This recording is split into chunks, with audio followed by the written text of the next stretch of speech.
Glória a Deus. Cumprimento os irmãos com a paz do Senhor Jesus. Amém? Glória a Deus. Abra sua Bíblia na segunda carta de Paulo aos Tessalonicenses, capítulo de número 1 e versículo de número 11, para a glória do nome de Jesus. Segunda Tessalonicenses 1 e 11. Glória a Deus. Estamos contentes com a presença de Deus neste lugar. Aleluia. Estamos felizes também. Estamos felizes com a presença dos irmãos também em nosso meio. Sabemos que Deus, quando Ele vai a algum lugar, Ele não perde tempo. Ele abençoa o seu povo, Ele edifica o seu povo, e todo aquele que para ouvir a voz de Deus não perde seu tempo, é edificado, porque a palavra de Deus, ela traz crescimento. Segunda carta de Paulo aos Tessalonicenses, capítulo de número 1, e o versículo é o de número 11. Glória a Deus. Creio que todos acharam, então vamos ler. Por isso também rogamos sempre por vós, para que o nosso Deus vos faça dignos da sua vocação e cumpra todo o desejo da sua bondade e a obra da fé com poder. Esse mesmo versículo na Bíblia Viva diz assim: e assim continuamos a orar por vocês, a fim de que o nosso Deus faça de vocês a espécie de filhos que Ele deseja ter, e os faça bons ao ponto em que vocês gostariam de poder chegar, recompensando-lhes a fé com o seu poder. O mesmo versículo que nós lemos na versão corrigida, na Bíblia Viva, a última parte deste versículo que eu vou estar usando como base para estar ministrando os irmãos nesta noite, diz: recompensando-lhes a fé com o seu poder. Hebreus capítulo de número 11 e versículo de número 1, os irmãos nem precisariam abrir, porque todos já sabem que esse é o capítulo da fé. E esse versículo de número 1 de Hebreus 11, todos sabem que está escrito: ora, a fé é o firme fundamento das coisas que se esperam e a prova das que não se veem. Amém? Pode se assentar, tome o seu assento, fique na dispensação do Espírito Santo, porque certamente Deus quer falar com você. Eu não sei em que situação você se encontra, não sei que tipo de problemas você possa estar passando, que dificuldades você possa estar enfrentando. Porém, a palavra que tenho hoje para o seu coração, ela pode dar um novo norte para a sua vida. Ela pode mudar a sua concepção daquilo que você está passando. No Antigo Testamento, o povo de Israel, segundo o que está escrito em Deuteronômio, no capítulo de número 28, leia o capítulo inteiro para você entender. Todo aquele que ouvia a voz de Deus, que dava ouvidos à voz de Deus e obedecia os mandamentos que estavam no Velho Testamento, na palavra de Deus, todo aquele que obedecia, a recompensa da obediência eram bênçãos sem medidas.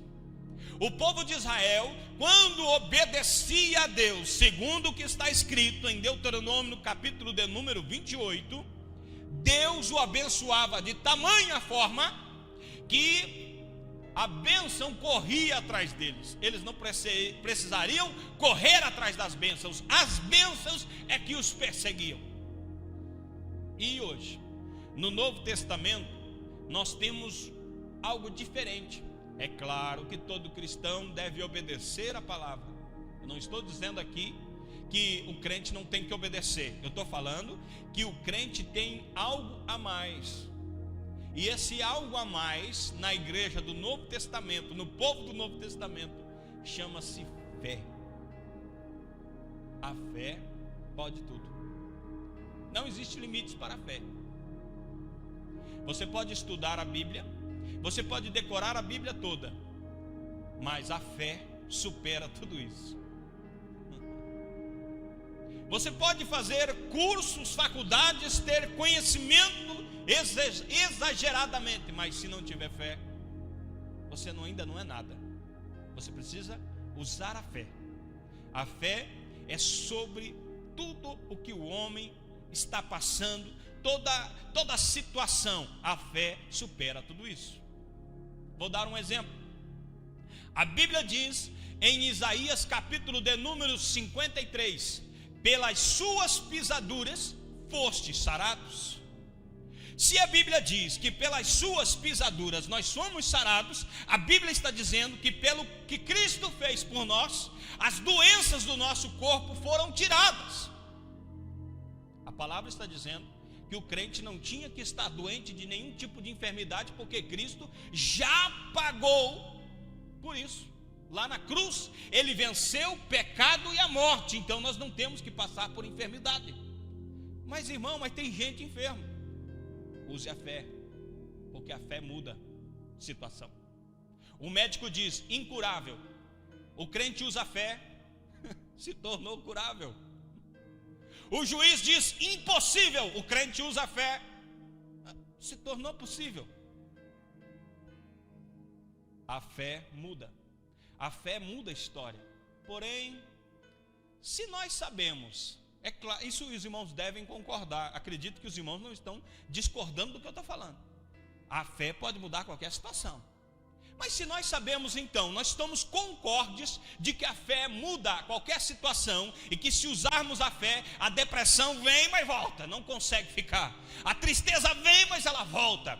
Todo problema que vem, mas volta, porque não consegue abater, não consegue derrubar, porque nós temos fé.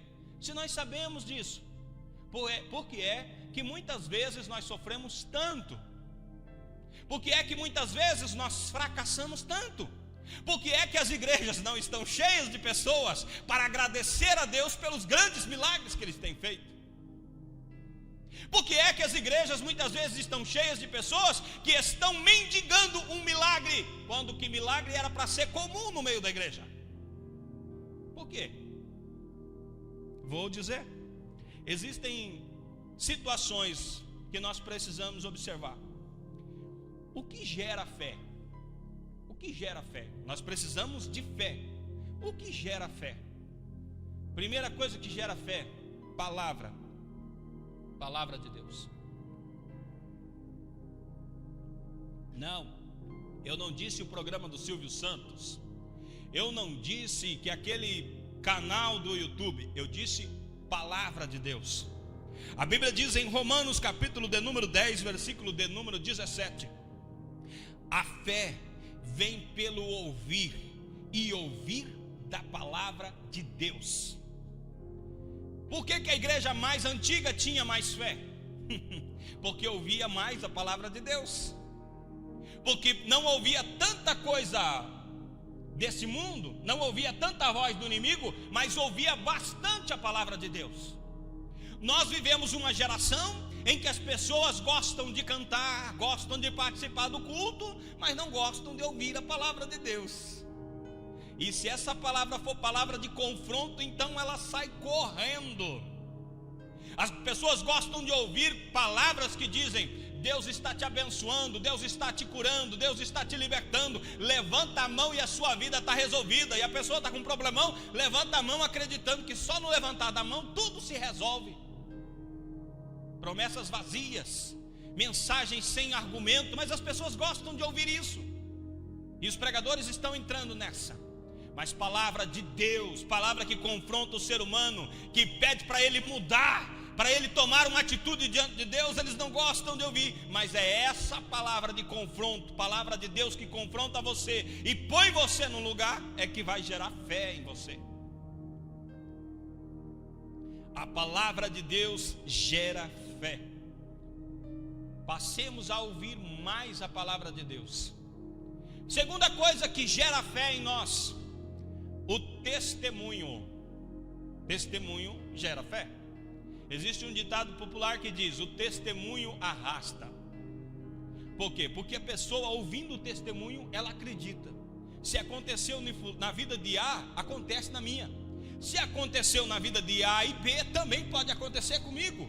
Se na vida de fulano aconteceu isso, eu acredito que isso também é possível a mim. O testemunho pode mudar situações. Se você testemunhar do milagre que Deus fez na sua vida, uma pessoa ouvindo o seu testemunho pode criar fé o suficiente e mudar a sua vida através do seu testemunho. Lá no livro de Marcos, Evangelho de Marcos, capítulo de número 5, versículo de número 27, a mulher do fluxo de sangue, está escrito assim: ouvindo falar, ouvindo sobre Jesus, ouvindo sobre a fama de Jesus, ela ouviu que Jesus fazia milagres, ela ouviu que Jesus tinha curado pessoas, ela ouviu que Jesus tinha feito grandes coisas, milagres, sinais, maravilhas. Quando ela ouviu isso, ela pensou: se ele faz na vida de tantos, fará na minha também. O testemunho dela, o testemunho de outras pessoas gerou nela uma fé tamanha que ela desenhou o seu milagre. Ela disse: eu vou fazer o seguinte, eu vou caminhar no meio da multidão, se eu conseguir tocar na veste dele, eu ficarei curada. E ela fez exatamente isso. Ela andou no meio da multidão, tocou na veste de Jesus, e a Bíblia registra, e imediatamente, no mesmo momento, no mesmo instante, quando ela tocou, o milagre aconteceu. Fé. Fé.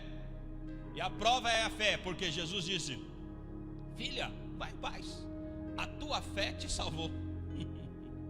Fé. Testemunho gerou fé. Testemunhemos mais daquilo que Deus está falando, daquilo que Deus está fazendo, daquilo que Deus está transformando. Tem pessoa que se ocupa em contar coisas estranhas, acontecimentos esquisitos, que se ocupa em relatar histórias que não fazem sentido, não tem pé nem cabeça, mas ela nunca diz: olha, Deus me abençoou, eu estava enfermo, Jesus me curou, eu estava doente, sem solução, mas Jesus me curou, eu não tinha paz, agora tenho paz, vivo sorrindo para a vida. Tem pessoas que Deus transformou a vida do nada para tudo, e ele não tem coragem de dizer para ninguém isso.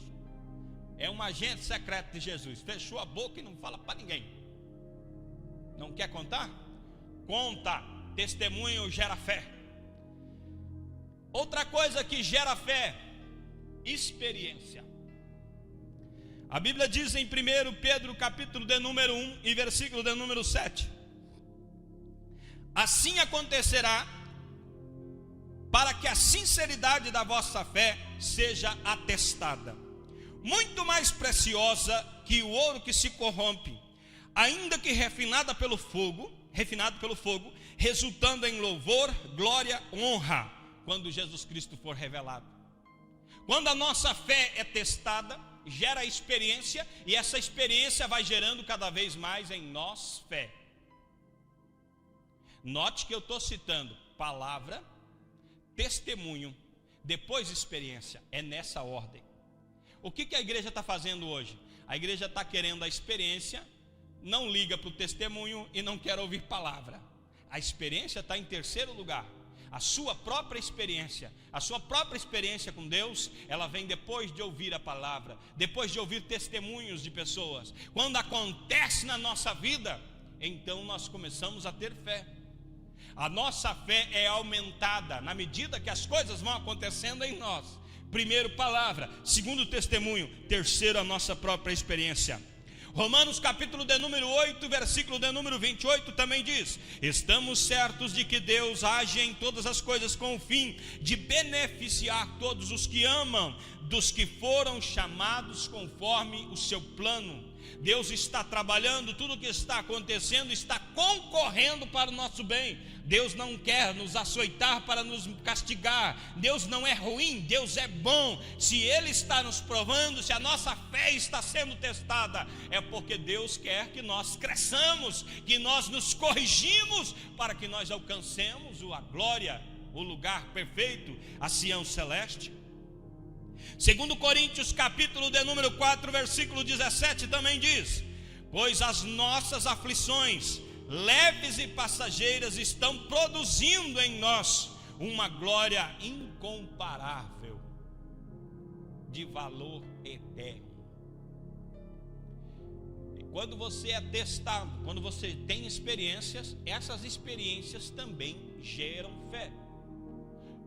Quarta coisa que gera fé em nós chama-se comunhão. Comunhão. O que é comunhão? É estar junto, estar de comum acordo,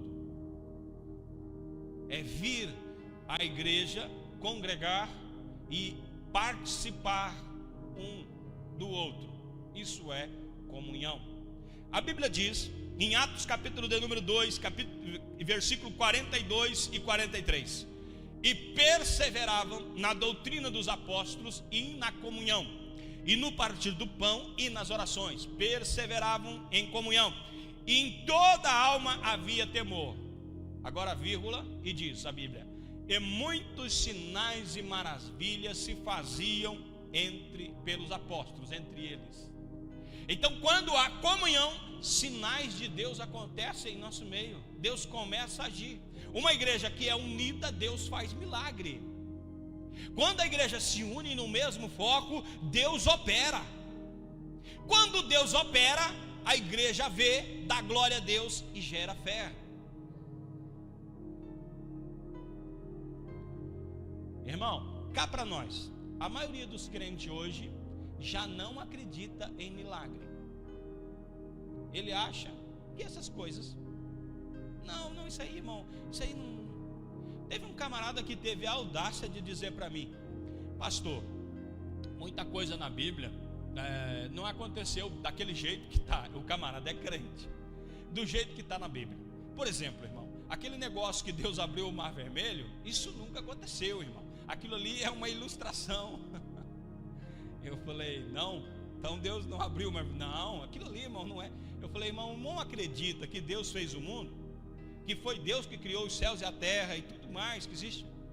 Isso eu creio sim, porque como que pode existir? Eu falei assim: mas veja só como você é tapado. Se Deus criou os céus e a terra, o mar e tudo que existe, será que Deus não pode mexer aonde Ele quiser, a hora que Ele quiser, meu irmão? Tem pessoas que, olha, sinceridade, mas a falta de sinais faz com que a pessoa comece a deixar de crer. Numa comunidade onde anjos se manifestam e todo mundo está vendo anjo, todo mundo acredita em anjo. Porque, olha, eu vi um anjo, eu também vi um anjo, todo mundo viu anjo, todo mundo acredita em anjo. Aquele que não viu diz: olha, eu nunca vi, mas acredito. Num lugar onde Deus faz muito milagres, onde pessoas paralíticas são curadas, pessoas que estão enfermas são curadas, muitos milagres, cegos, coxos, surdos estão sendo curados, essas pessoas começam a ter fé de que Deus realmente faz. Por quê? Porque sinais estão acontecendo, então acredito que Deus faz mesmo. Isso gera fé. Palavra de Deus, testemunho, experiência com Deus e comunhão. Esses 4 itens geram em nós fé. Nós precisamos nos apegar a estas coisas, para que em nós a fé seja gerada, para que fé seja gerada. Bom, se existem coisas que geram fé, existem coisas que desmotivam, que obstruem, que minam a fé. E a primeira delas chama-se dúvida. A palavra diz lá em Tiago capítulo de número 1 e versículo 6: peça-a porém com fé, não duvidando, porque a dúvida é semelhante à onda do mar, que é levada pelo vento e lançada de uma para outra parte. Quem duvida nunca alcança nada. Quem duvida, quem não tem fé, a dúvida é o oposto da fé. Se você duvida, você não crê, não recebe. As pessoas hoje estão assim, a palavra está sendo pregada e ele está pondo em dúvida, pondo em questionamento a palavra que está sendo pregada. Ele não crê de todo o coração. Ele não crê de todo o coração na palavra que está sendo pregada. O testemunho está sendo contado e ele olha o testemunho, ele vê, mas ele diz: não deve ter sido bem assim, deve ter sido aumentado. Ele questiona o testemunho. Quer que eu diga mais? O Espírito Santo se revela na igreja e ele vai ter uma experiência com Deus naquele mesmo momento, mas ele diz: não pode ser, não, comigo não acontece. Ele duvida e o Espírito Santo não trabalha onde há dúvida. Ele vai na vida de outro, ele usa outro, ele toma a vida de outro. A dúvida ofusca, destrói até mesmo a comunhão da igreja. Aonde há dúvida, os irmãos se distanciam um do outro. Aonde há dúvida, falta comunhão. Sai cada um para o seu aposento, cada um para a sua casa, cada um para a sua vida. Não há comunhão. Aonde há dúvida, há sofrimento. Aonde há fé, há milagre. Aonde há fé, há mudança de vida. Aonde há dúvida, não há dúvida, não há mudança de vida, não há milagre, não há cura. Apeguemos-nos então à fé e não à dúvida. Começamos a acreditar na palavra de Deus e não duvidando. Oremos a Deus, mas não duvidemos, porque não adianta nada orar a Deus se duvidar. A dúvida é um problema, não duvide. Lembra de Pedro? Olha o que Pedro fez. Se Pedro não tem fé, então eu não entendo mais nada. Veja só, o vento, a noite, a tempestade, Jesus agiu de uma maneira sobrenatural, andando por cima da água, uma experiência que eles estavam tendo, que eles nunca tinham tido na vida. A Bíblia diz que eles, tomados de medo, estavam desesperados, gritando, quando Jesus disse: sou eu, não temais. Pedro olhou e disse: é o Senhor? Se é o Senhor, manda-me ir ter contigo por sobre as águas. Se isso não é fé.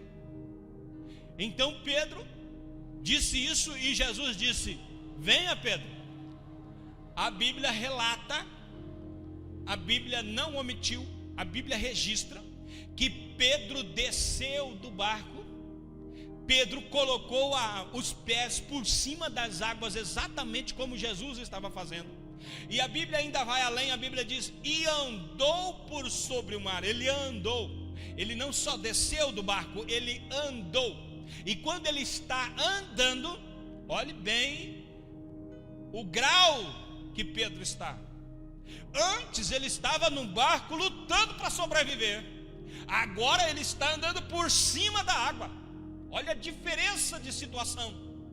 Mas a Bíblia vai dizer que Pedro observa o vento, observa as ondas, e Pedro começa a afundar. E Jesus o socorre, porque ele grita: Senhor, salva-me. Jesus se apresenta, não sei se Jesus estava perto, estava longe, eu não sei. Eu só sei que na hora que ele gritou por socorro, Jesus estava lá. Jesus lhe socorre, mas Jesus lhe repreende dizendo: homem de pequena fé, por que duvidaste? Por que duvidaste? Você entendeu a situação? Jesus estava afirmando para Pedro: se você não duvidasse, se você continuasse acreditando, a gente ia dar uma volta aqui por cima das águas. A gente ia para lá e voltava. Poderíamos ter atravessado para o outro lado, andando por cima da água. Mas você duvidou. Escuta o que eu vou dizer. Se você ter fé, acreditar e não duvidar, o sobrenatural se torna normal para você. Se você realmente usar a fé, porque o homem andou por cima da água. Jesus disse: o homem de pequena fé, por que duvidou? Esse tinha pequena fé. Se você tiver uma fé necessária, você será capaz de transpor barreiras. Montes se tornarão pedrinhas. Portas trancadas com todas as chaves e cadeados que esse mundo é capaz de inventar, você passará como se estivesse aberta. Não existirá um problema, uma dificuldade que possa parar você, desde que você não duvide, tenha fé. A fé é capaz. Não duvide. Ore, não duvide. Está doente? Ore, mas não duvide. Deus não se agrada de tolos. Uma coisa que deve magoar Deus é a pessoa orar sem fé. Porque a Bíblia diz: Deus não se agrada de quem ora sem fé. Você ora: Deus, eu tenho um problema, resolve o meu problema. Mas você duvida que Deus vai resolver o seu problema. Então está perdendo suas palavras. Diga: Deus, eu tenho um problema, eu tinha um problema, porque acabo de entregar nas suas mãos, resolva-o para mim. Deus toma o seu problema e resolve. Mas acredite em Deus, não duvide. Duvidar é um problema. Duvidar é o que te para. Duvidar é o que te barra. Segunda coisa que se opõe ao crescimento da sua fé. Segunda coisa que se opõe à sua fé. Note que quando eu falo dúvida, eu estou falando de você. Eu não estou falando de outra coisa, eu estou falando de você. Você atrapalha o crescimento da sua fé. Segunda coisa que atrapalha o crescimento da sua fé chama-se diabo. A Bíblia diz lá em Lucas capítulo de número 8, versículo de número 12: a semente que caiu à beira do caminho são os que a ouviram, mas vem a seguir o diabo e arrebata-lhes do coração a palavra, para não suceder, para que não aconteça que crendo sejam salvos. Isso aqui não só se aplica à salvação, isso aqui se aplica em todas as áreas da sua vida. Você ouve uma palavra de Deus como esta, dizendo que você é capaz se você ter fé, mas quando você sai ali, o diabo vem e arranca essa palavra. O diabo leva embora. O diabo usa todos os artifícios que ele puder para que você entenda que não é bem assim. Aquilo ali ele está exagerando, não é bem assim. A palavra não é bem desse jeito, as coisas são um pouco diferentes, a realidade é outra. Aquilo ali é só teoria, a prática é diferente. O diabo usa de todos os recursos para arrancar essa palavra do seu coração.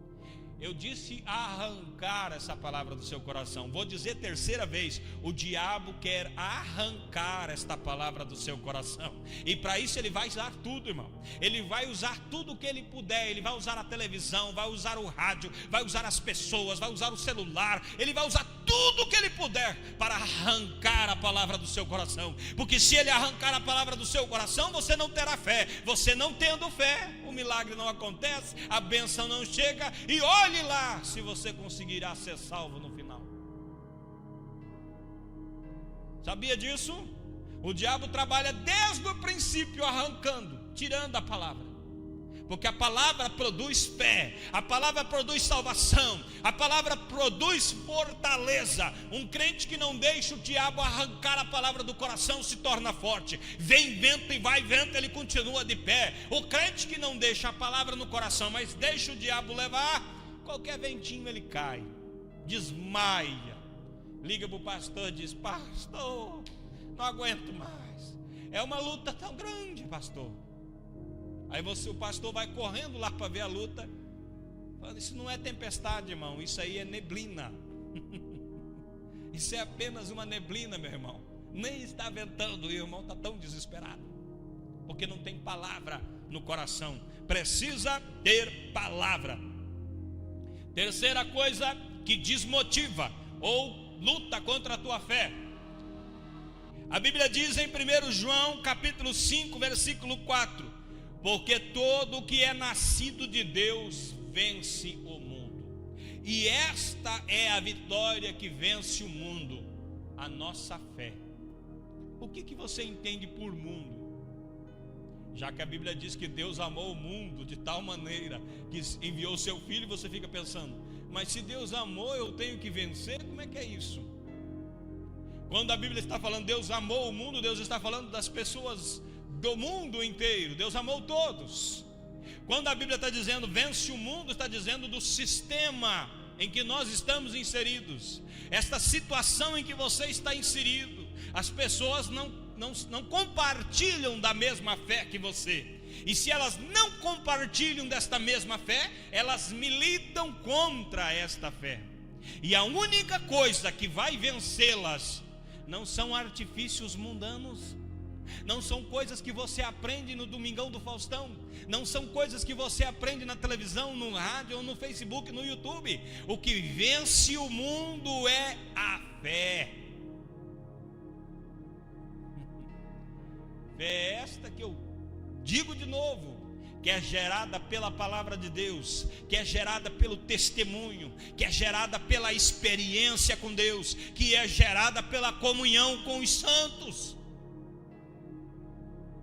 É por isso, meu irmão, que a igreja que nós estamos vendo é uma igreja mundanizada, é uma igreja assim que disse: não tem nada não, mistura tudo, como diz o latino, tudo junto e misturado, não tem nada a ver. E pode tudo, nós vamos para o mundo vem para cá, fica tudo igual. É não, irmão, é não. Eu vi um vídeo, o camarada estava cantando uma música do mundo, uma música secular, no púlpito da igreja, dizendo assim: mas essa música é muito linda, a igreja toda vai cantar, quer ver? E a igreja cantou mesmo, meu irmão, porque a igreja todinha conhecia a música mundana. As pessoas estão dizendo: o mundo e a igreja podem viver em harmonia, não existe diferença, está tudo igual. Não precisa se santificar a Deus, não precisa, é só. O mundo não quer ver você bem, não. O mundo milita contra a sua fé, o mundo lhe é inimigo. E a Bíblia diz que aquele que ama o mundo, o amor do Pai não está nele. E aquele que ama o mundo se tornou inimigo de Deus. Que é isso? Arrumar um inimigo assim, não dá. É melhor amar a Deus e aborrecer o mundo. Acredite em mim, é melhor amar a Deus e aborrecer o mundo. Novidade, notícia, talvez você não sabia. Se você aborrecer o mundo não vai gostar de você, vai aborrecer você também. Mas Jesus disse: tem de bom ânimo, eu venci o mundo. Não se desespere, acredite, tenha coragem, tenha fé, eu venci o mundo. Se Jesus disse eu venci, ele estava dizendo: você também pode, você também vence. Mas para vencer, use a fé. Use a fé. A Bíblia diz em 1 Coríntios capítulo de número 15 e versículo de número 33: as más conversações corrompem os bons costumes. Você sabia que tem gente que não tem nada de bom para lhe dizer? Você sabia que tem pessoa que, se conversar com você, meia hora ela deixa você tão para baixo, tão desanimado, tão descrente? E existem pessoas que têm o Espírito Santo de Deus, que quando conversa com você, mesmo que você esteja mal, essa pessoa te põe para cima. Mesmo que você esteja desanimado, desacreditado, achando que as pessoas estão pecando demais, que os pastores não são o que deveriam ser, que tudo está errado, essa pessoa te diz: não olhe para eles, olhe para Cristo, olhe para Deus, acredite, irmão, mantenha a sua fé. Se você acreditar, se você continuar olhando para Cristo, que é o autor e consumador da sua fé, você será salvo. As más conversações corrompem os bons costumes. As pessoas que não têm boas coisas para dizer corrompem uma igreja inteira. Você sabe que o que eu vou dizer não é novidade nenhuma. Existem igrejas que eram grandes igrejas que hoje estão fechadas, exatamente porque começaram a conversar entre eles e trazer notícias que não edificam, palavras que não ajudam em nada. E quando viu, já estava todo mundo contra o pastor, daqui a pouco estava todo mundo um contra o outro, e daqui a pouco se acabou a igreja. Más conversações. Existe o hino da harpa que diz: em vez de murmurar, canta. Se é para ficar murmurando, começa a cantar. Tem algumas pessoas que vêm falar comigo que dá vontade de começar a cantar no meio da conversa dele. No meio da fala dele, dá vontade de começar a cantar: Deus está aqui, aleluia, só para ver o que ele faz. Porque o abençoado não tem coisa boa para dizer, ele só tem coisa ruim para dizer. Ele reclama da igreja, ele reclama do dinheiro, ele reclama do dízimo, ele reclama de tudo, tudo está errado. Orar não quer, jejuar não gosta, mas gosta de falar da vida dos outros. Para de conversar. Se for para falar, determine, profetize vida, vitória, porque há poder. Provérbios 18 e 21, há poder em suas palavras. Profetize vida. Quando alguém disser para você assim: você viu, fulano era crente, mas olha o estado desse crente, isso aí não é crente não. Diga para ele: mas o Espírito Santo qualquer dia desse vai entrar na vida dele, vai fazer uma mudança tão grande que esse homem vai se tornar pregador. A pessoa vai falar: credo, podia dormir sem essa. Ah, mas essa igreja faliu, não cresce mais. Diga: mas vai crescer, porque Jesus vai enviar poder nessa igreja, vai encher os crentes do Espírito Santo. Crente que não falava em língua vai sair profetizando dentro da igreja, e a igreja vai crescer. Eu uma vez lá em Assis, quando eu estava lá, o irmão chegou lá na minha igreja e falou assim: eu conheço esse povo. Eu não sabia nem do que estava falando. Ele conhece o povo, eu nunca tinha visto ele, a primeira vez. Ele disse: eu conheço esse povo. Essa igreja é uma igreja morta. Eu olhei bem para a cara dele e falei assim: essa igreja é uma igreja morta? Deixa eu falar um negócio. Morto está você. Porque essa igreja aqui não está morta. Sabe por que não está morta? Porque Jesus derramou o sangue pela igreja, e o sangue de Jesus dá vida para a igreja. A igreja é viva pelo sangue de Jesus, não pelas obras nossas. Se for olhar pelas nossas obras, todo mundo está morto. E você, do jeito que está falando, você está morto. Escape disso. Creia em Cristo para viver. Maus conselhos de pessoas derrotadas acabam com sua fé. Irmão, se estiver passando um problema, estiver passando por alguma dificuldade, se o irmão estiver passando por uma provação, olha aqui, olha para o Paulo Zangue, não vai falar para um derrotado que você está passando por problema, porque o derrotado vai falar para você que não tem mais jeito. É semelhante ao rapaz que chegou no outro e disse assim: olha, minha vida está difícil demais, eu não sei o que fazer. Ele pensava que o rapaz ia dizer assim: não, que isso, Deus te ama. Sabe o que o rapaz fez? O rapaz falou assim: ó, no fundo de casa tem uma árvore, aqui está a corda. Acaba com isso. A pessoa é derrotada, o que ela ia te ajudar? Não vai te ajudar em nada, ela só vai te afundar para baixo. Então, se você está passando com algum problema, está doente, está com dificuldade, não procure um derrotado para confessar o seu problema.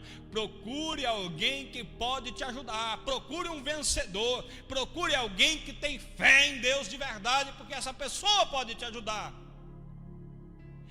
Procure alguém que tem testemunho, que tem experiência com Deus, que conhece a palavra de Deus. Não procure um desgarrado que não frequenta a igreja. Procure alguém que tem comunhão com os santos. Essa pessoa que ouve a palavra de Deus, tem testemunho, tem experiência com Deus, que tem comunhão com a igreja, essa pessoa pode te ajudar, não um derrotado. Quanta mulher já perdeu o casamento porque estava com problema no casamento, em vez de procurar Jesus, em vez de procurar o pastor, em vez de procurar alguém que podia, ela foi na amiga dela que era mais derrotada que ela, estava com a vida desgraçada, e disse: ó, estou passando por um problema. A mulher disse: faz o que? Largue teu marido, está sofrendo. A coitada foi na onda, agora está sofrendo, e disse: por que eu fui dar ouvido? Ela estava derrotada, inocente. Por que você foi ouvir o conselho de uma derrotada? Quanta gente, quantos filhos perderam o lar, estão jogados nas drogas, porque em vez de ouvir o pai, ouvir a igreja, ouvir gente que podia instruir, o dirigente de jovem, ouvir o amigo que estava fracassado nas drogas, destruído, sem pai, sem mãe. Não, ele tem uma palavra boa para mim. Ouvir derrotado só vai trazer sofrimento. Ouça a voz de Deus que fala com você. Ouça a palavra de Deus. Acredite, Jesus ainda está curando, Jesus ainda está salvando, Jesus ainda está libertando. Acredite, o Espírito Santo ainda hoje quer se manifestar na sua vida. Ainda hoje o Espírito Santo quer ter uma experiência particular com você. E acredite, a igreja está te esperando. A igreja não desistiu de você. Procure a igreja, vá para a igreja. Lugar de crente é na igreja, adorando a Deus. Lugar de crente é comunhão com os irmãos. A igreja primitiva vivia todos unânimes, todos comuns. Isso não mudou. Esse é o mesmo padrão. Se você procurar a igreja, se você procurar Jesus, se você procurar a palavra, se você procurar dar crédito ao Espírito Santo, a sua vida vai mudar. Não há impossível. A fé que vai nascer no seu coração vai vencer o mundo, vai vencer o pecado, vai vencer a enfermidade, vai vencer o desemprego, vai vencer a fome, vai vencer tudo o que estava contra você. Se coloque de pé, vamos orar.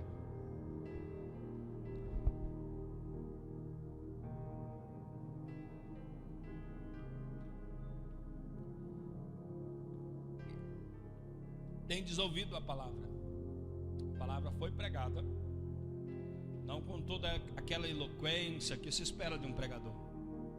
Os pregadores de hoje são pregadores tão habilitados, tão capazes, tão instruídos, tão competentes, que quando alguém prega de uma maneira mais simples, parece não ser acreditado, porque se esperava que você fizesse muito mais malabarismos em cima do altar.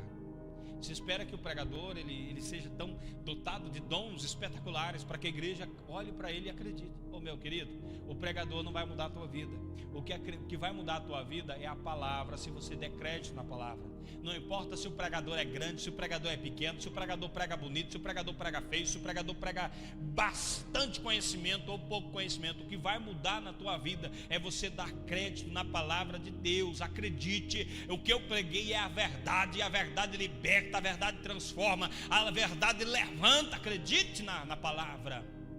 E nessa oração eu suplico, eu rogo a você, use a sua fé. Acredite que Deus está interessado em mudar a sua vida. Acredite que Deus realmente quer transformar a sua vida. Lá em a terceira epístola de João, no capítulo único, porque só tem um capítulo, no versículo de número 2, o apóstolo João, escrevendo ao presbítero da igreja, disse: amado, eu desejo que te vá bem em todas as coisas e que tenhas saúde, assim como vai bem a tua alma. E, irmão, eu estou dizendo que esse é o desejo de Deus para a tua vida, que você tenha salvação, que você tenha a vida alicerçada na palavra, que você tenha saúde e que tenha prosperidade de acordo com a palavra de Deus. Use a sua fé para alcançar essas bênçãos. Meu Deus, em nome de Jesus, nós estamos na tua presença.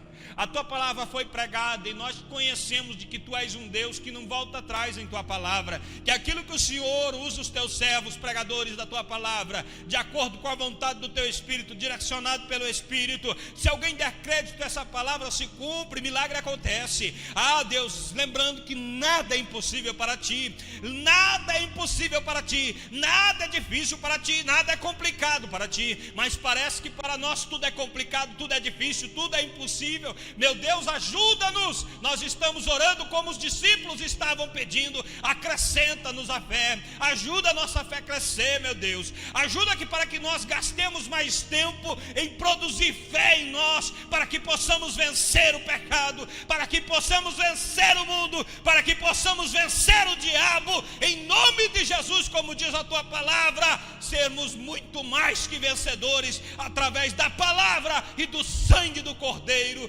Deus fiel, em nome de Jesus, recompense a obra da fé. Cada um que ter uma atitude de fé, em nome de Jesus, recompense e glorifique o nome de Jesus através desta obra que o Senhor vai fazer, em nome de Jesus.